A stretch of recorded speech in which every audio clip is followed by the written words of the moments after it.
Good news.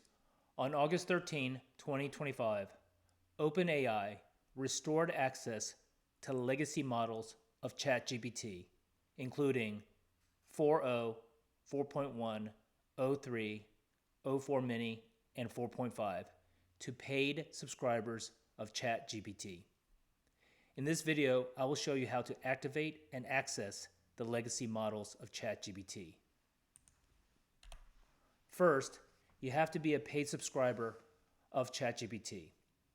Plus and team members will have access to GPT-4o, 4.1, o3, and o4-mini. Pro and Enterprise subscribers will also have access to 4.5.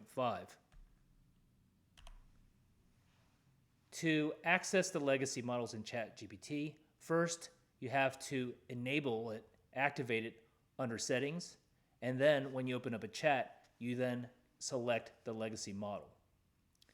These 11 steps provide you the method by which you can access the legacy model, and they will be in the description box below. Under Settings, go to General and go down to the bottom and look for Show Additional Models. Show Additional Models. You want to click Show Additional Models, and that activates your access to the legacy models. Next, open up any chat and go to the upper left-hand corner. You'll see ChatGPT. Open up the panel and go down to the bottom and you'll see legacy models. When you scroll over legacy models, it'll open up a side panel which gives you your options for legacy models. For me, it's GPT-4o, GPT-4.1, o3, and o4-mini.